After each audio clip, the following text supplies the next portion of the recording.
Salut à tous, bienvenue dans une nouvelle vidéo des Indomptables Dauphinois. Aujourd'hui on est reparti pour un petit test. Le test du Baby Wild de chez Wild Steer. Bon, d'abord il va falloir aller le récupérer.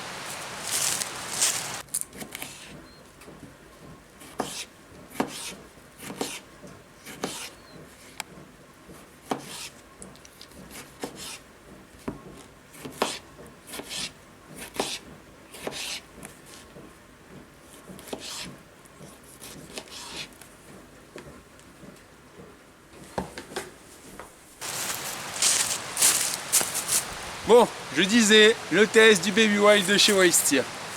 Donc on peut voir ici cette jolie petite lame qu'on va voir plus en détail tout de suite.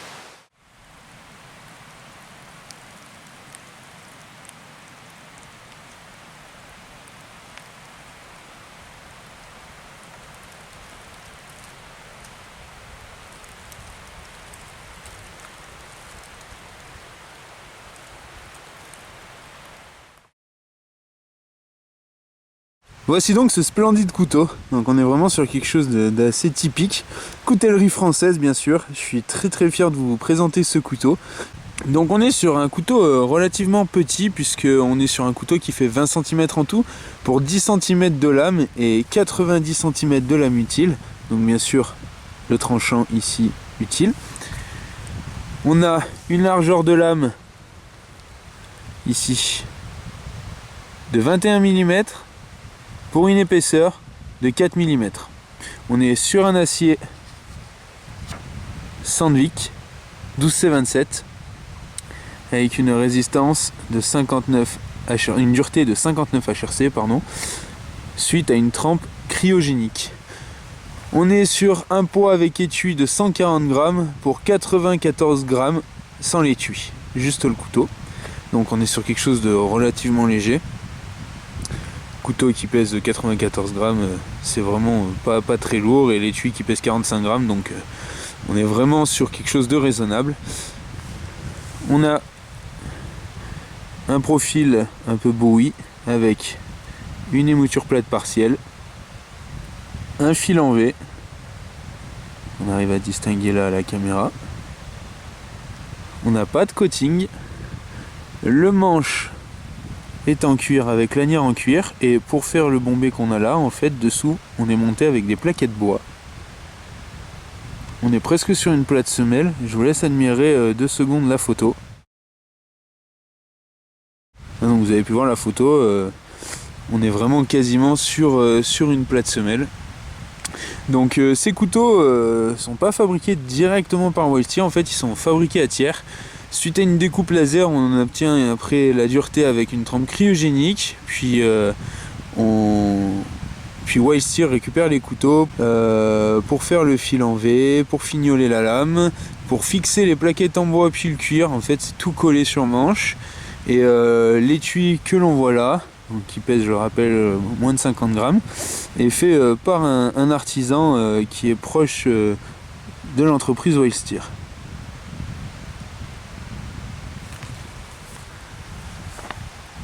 Bien, après toutes ces précisions sur le couteau, on va passer directement au test pour voir un peu ce qu'il a dans le ventre, et bien sûr pour montrer un peu ce que c'est que de la coutellerie française. Donc on va d'abord parler un peu de l'étui. Donc on est sur un étui type chaussette, donc rien de plus simple, avec une bonne résistance. Donc il peut se porter de deux manières, soit normal comme ici, soit alors à l'horizontale. Donc après il faudra faire gaffe lors de votre commande, étui droitier ou gaucher, sachant que si on le met dans le dos ici, il faudra prendre un étui gaucher pour les droitiers, pour que le couteau se retrouve avec la lame en bas. Je vais vous montrer ça tout de suite. Donc voilà, là j'ai enlevé ma ceinture. Donc on peut voir ici le passant, donc ici pour le mettre vertical à la ceinture, et ici pour le mettre horizontal. Donc là on est sur un étui pour droitier. Donc si on veut le porter dans le dos, moi je vais me retrouver à devoir le sortir comme un gaucher pour avoir la lame en bas, donc pas pratique, mais c'était voulu parce que moi je veux le porter en vertical. Donc après il vous suffit de glisser votre ceinture, si vous y arrivez bien entendu, voilà, de glisser la ceinture, Donc il pourra rester comme ça si c'est ce que vous voulez, mais bon, il y aura la pointe bien sûr qui va dépasser. Que dire d'autre? Bon ben la rétention elle est super. C'est un étui Tanajochrome, donc ça demande aucun entretien, c'est naturellement gras.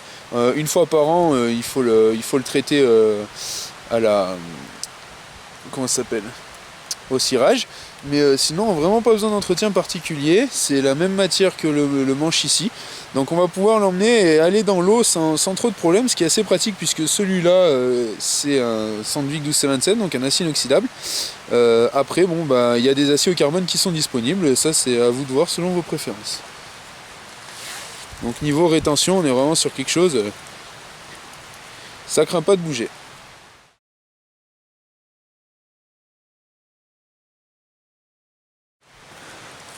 C'est parti, premier test, bien sûr, le rasage des poils.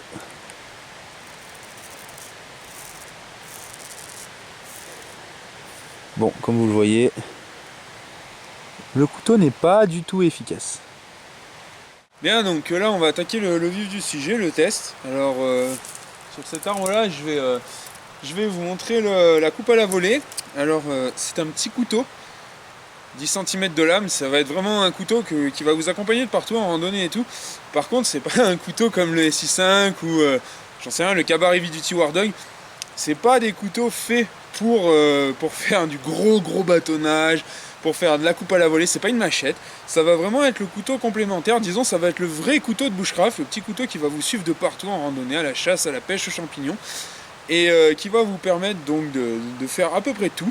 Mais par contre, pour du gros, il vous faudra un complément. Après, cela étant dit, il peut toujours vous servir pour faire, par exemple là, on va enlever les branches qui sont autour. Par exemple, si vous devez mettre votre hamac et que vous avez laissé la hache à 200 mètres, là vous pourrez prendre le couteau, bien sûr, normalement il n'y a aucun risque, il devrait tenir le choc. Donc pas de dragonne, on pourrait presque en fixer une, mais déjà ça gâcherait le couteau, c'est vraiment pas nécessaire. Donc là on a la petite ficelle qui sort. Donc moi j'y glisse en général le petit doigt dedans. Là. Comme ça, ça me fait l'appui pour travailler un peu plus loin. Donc on va voir ça tout de suite.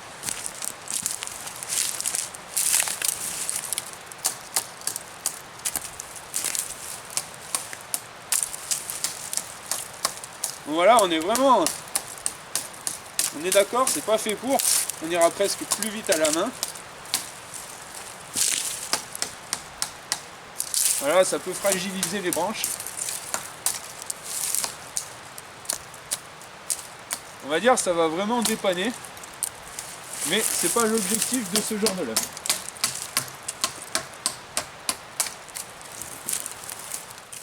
Bon, quand même vérification, donc le fil ne subit absolument aucun dommage suite à ce genre de branche. Genre de branche qui pose souvent problème sur les petits couteaux, sur les couteaux de mauvaise qualité. Où la trempe n'a pas été réussie, je pense au Loudvar de jus alpin. Il y avait eu un souci et donc ce genre de petite branche bien sèche, bien cassante avait vraiment fait rouler son fil. Donc là, ici, aucun problème. Bien sûr, le couteau n'est pas fait pour la coupe à la volée. Par contre, pour le genre de bâtonnage à plat qu'on va faire là, il peut tout à fait nous aider, puisque là il ne s'agit pas de l'inertie du couteau, mais bien de l'inertie du bâton qui va s'abattre sur le couteau. Et sachant que le couteau fait 4 mm d'épée, il ne devrait pas subir de dommages pour un test comme ça. Donc ici, le couteau va pouvoir faire l'affaire. Bien sûr, on va ressentir des phénomènes vibratoires.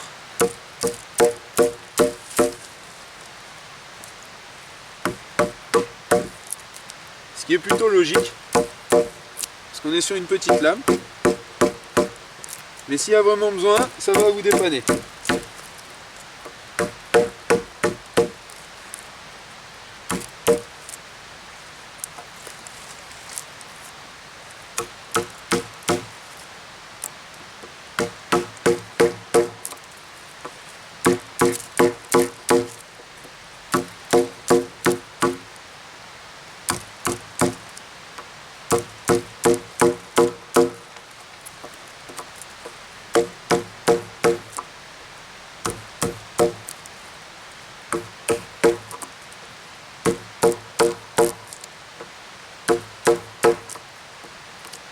Voilà, vous pouvez voir que tout doucement.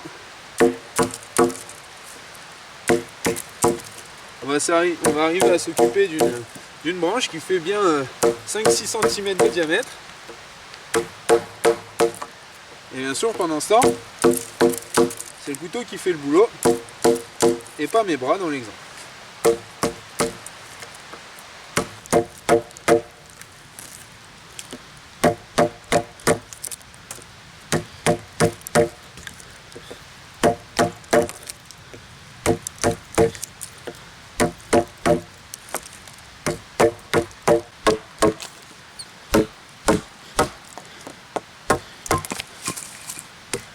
Donc comme vous avez pu le voir, aucun souci de ce côté-là non plus.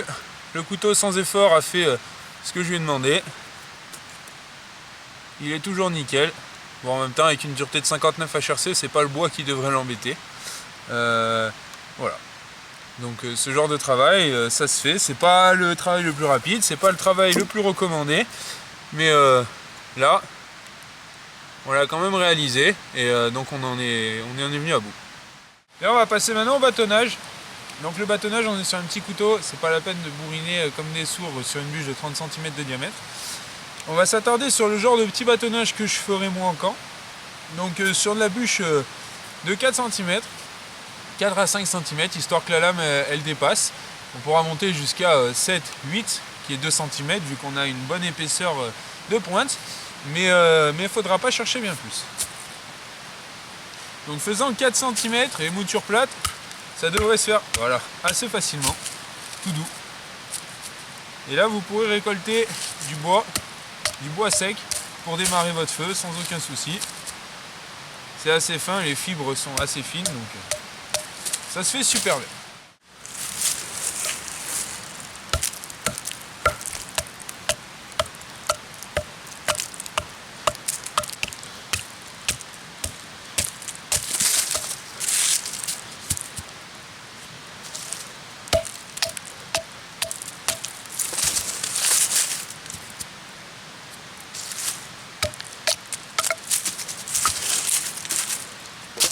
Donc pour montrer de quoi le couteau est capable quand même, on va faire une petite refente à 90 degrés. Donc c'est vraiment comme ça, sans bouger, et taper jusqu'à ce que le bâton saigne. Donc on est quand même sur quelque chose d'assez assez sympa, la largeur de la lame. On est sur au moins 2-3 cm. Donc voilà. Et ben voilà. Donc aucun souci, la coupe elle est vraiment nette. Là on peut voir. On va refaire un coup. Voilà. Aucun problème de ce côté-là. Bon, on va voir maintenant les coupes en force. Donc on est sur un couteau qu'on peut bien attraper à la main. Par contre, ça reste une petite lame.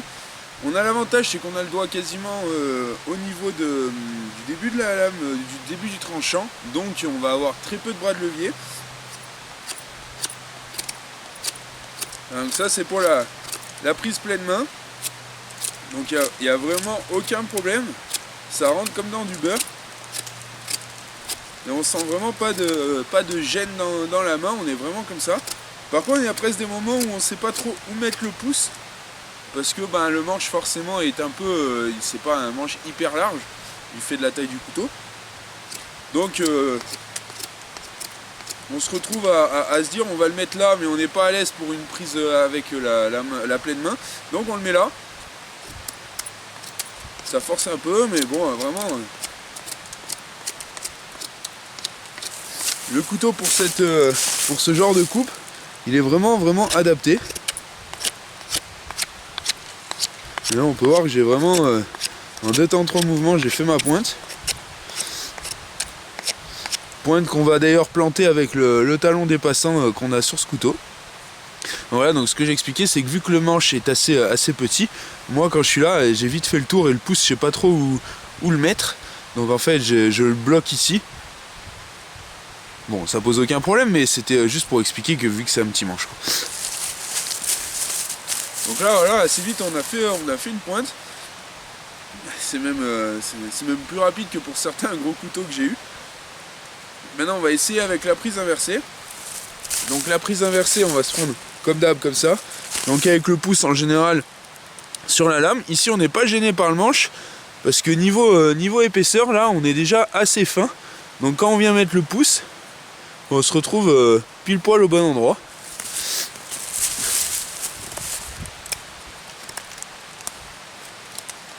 Donc là je suis pile sur un nœud.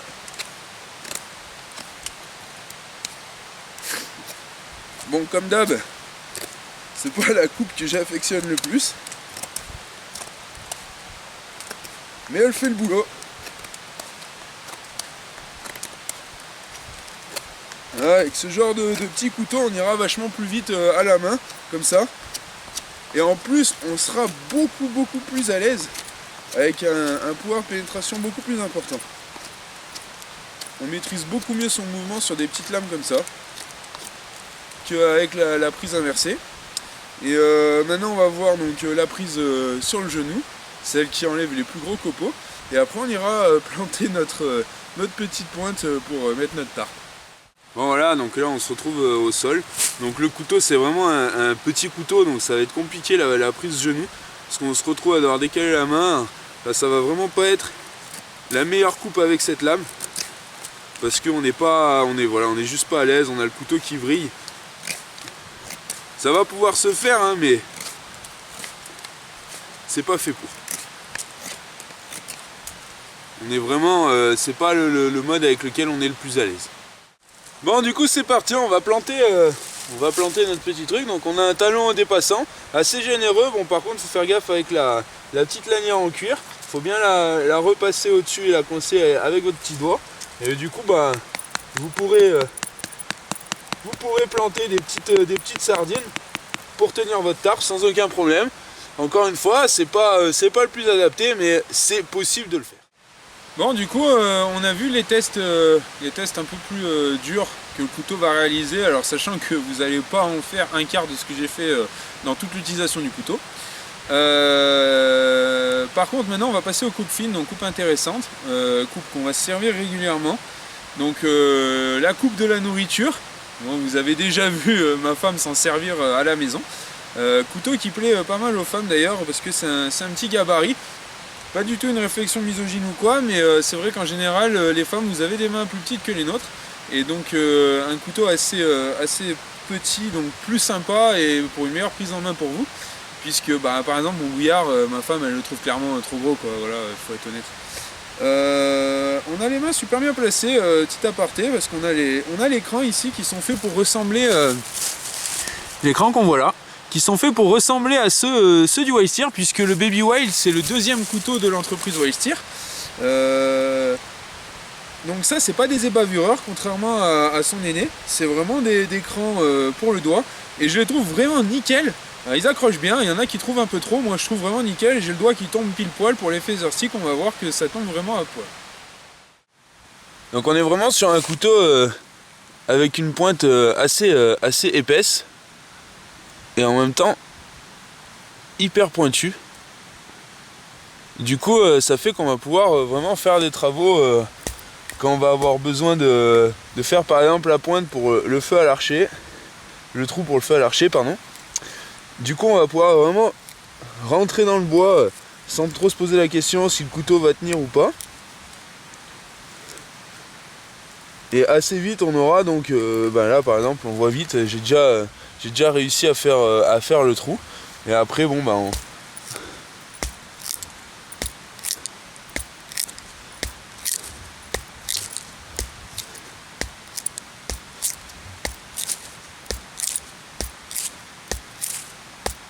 voilà.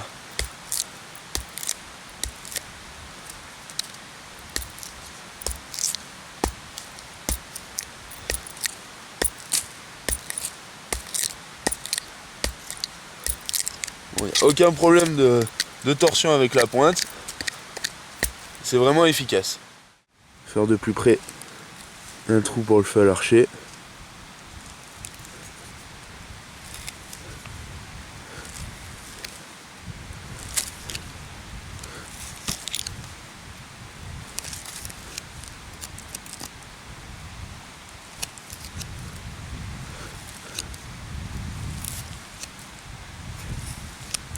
Donc assez vite, on a quelque chose de très concluant.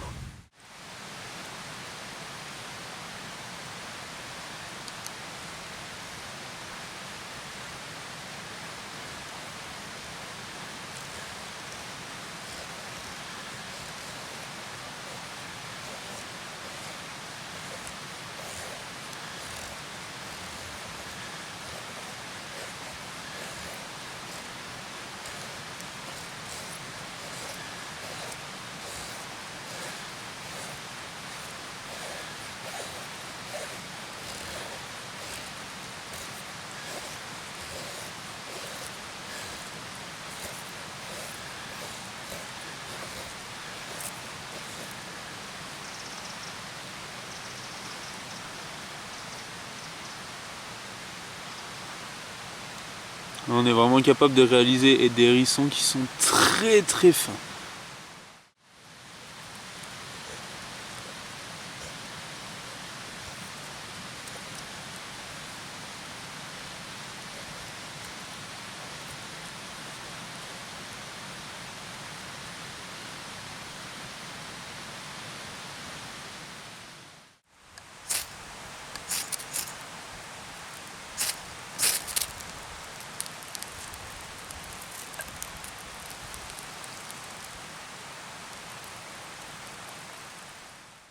Bon, comme d'habitude, je vais faire le test, donc les mains dans l'eau. Alors il faut savoir que déjà là actuellement il fait -3, -4, donc ça pèse, j'ai déjà les mains bien froides. Donc ça va être vraiment plus pour montrer le couteau, vu que c'est un acier inoxydable dans l'eau.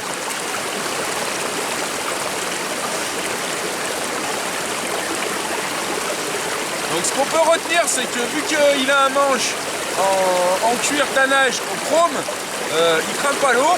C'est un cuir qui est naturellement gras et qui a besoin que d'un entretien annuel. Donc ça craint rien. Et ensuite, vu que c'est un acier inoxydable, l'oxydation va être hyper retardée.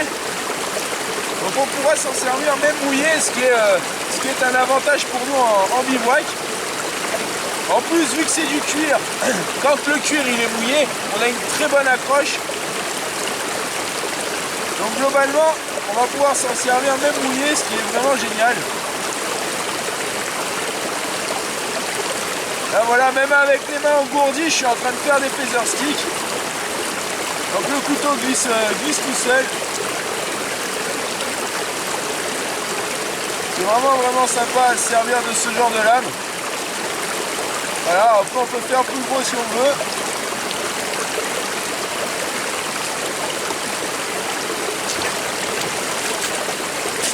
On a une bonne accroche quoi qu'il arrive. Bon là j'ai les mains vraiment glacées et donc on perd pas le pouvoir pénétrant ni la facilité d'utilisation du couteau. Donc là on peut voir que le cuir est bien mouillé et pourtant on a une super accroche. Donc c'est vraiment sympa le tannage au chrome. Voilà un couteau qui va nous suivre de partout. On est donc arrivé à notre conclusion de ce petit test. Alors je voulais vraiment remercier Wildsteer pour m'avoir envoyé le couteau. C'est vraiment une super découverte et j'ai vraiment la grande fierté de vous présenter un couteau français.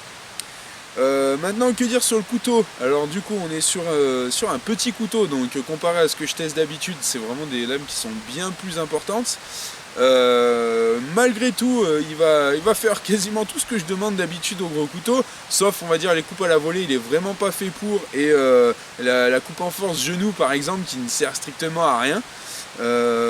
Par contre voilà, c'est un vrai couteau qui va vous suivre vraiment de partout, donc celui-là tout le monde, femmes compris, toujours pas miso hein, mais dans le sens des gabarits.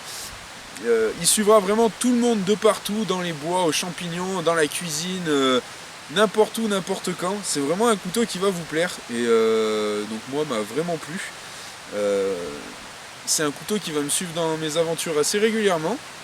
Donc moi je compléterai soit avec un gouillard si, ou alors avec une hache si, ou alors juste avec la hache, juste avec le gouillard, enfin peu importe.